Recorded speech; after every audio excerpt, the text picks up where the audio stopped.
Ancient Stories OG presents the Halloween series, where every story carries a chill meant for October nights. Welcome to part 7 of our Halloween series. This came through as a dream and a vision, a story asking to be told. Any resemblance to persons, places, or events is purely coincidental.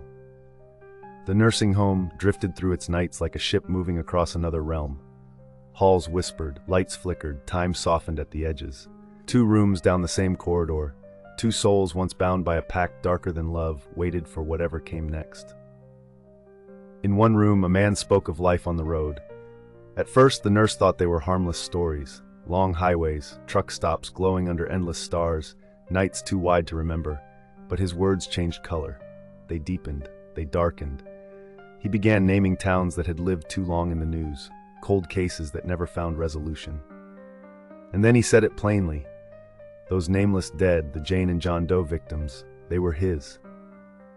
He'd left them scattered like fallen constellations across the map, no precinct ever comparing notes, no pattern to trace.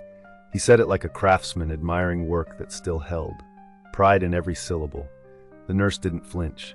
She only asked if he wanted to call the police. He laughed, thin, cracked. The law had its chance 50 years ago, he said.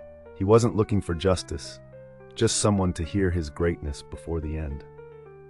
Later, when the shadows began gathering at the edges of the room, not tricks of light, but shapes that watched, his certainty wavered. He asked if forgiveness was still possible. She told him that wasn't up to her, only God could forgive. She was there to care for him in his final days, but she could help him find the words if he truly wanted to try. He argued that prayer was superstition, that hell was a story for children. But each night, the shapes grew clearer, silhouettes folding out of the dark, faces that almost remembered how to breathe. He began to read aloud from the one book he still respected, Dante's Inferno, laughing at first, then not laughing. The laughter died when the air shimmered with forms that no longer pretended to be shadows. He tried bargaining with words, the way men bargain with closing doors.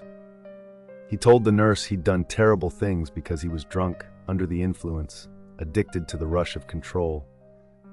He said he never hated his victims. They were just there, and he couldn't stop. He spoke of power like it was a drug, and he'd been chasing the high his whole life. He said, if I could have found that same feeling some other way, maybe none of it would have happened. The nurse listened, still and pale, until he asked if saying a prayer could erase what he'd done.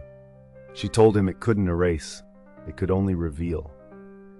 He would have to mean every word, she said.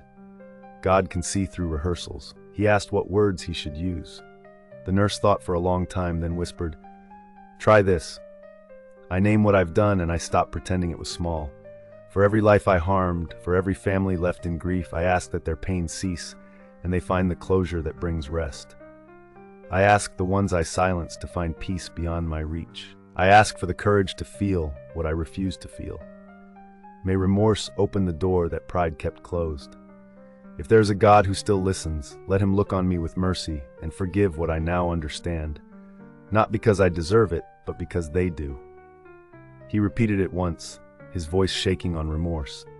She told him words were empty unless they drew blood from the heart. He nodded, not sure if he was praying or confessing. That's when the walls began to breathe. The shadows leaned closer, listening. And for the first time in a lifetime of noise, his next breath sounded almost like prayer. Across the corridor, his wife whispered the same lines in her sleep. Fragments of the old pact surfaced. A mattress stained with blood, her complicity in a life taken, a pact made in blood to bind a man to her forever, a promise meant to deepen love, but only creating fear and suspicion between them. The spirits came softly, not as accusers, but as witnesses. They showed her what her silence had cost, and she wept without sound. Her trembling lips found the same words, half remembered, half believed.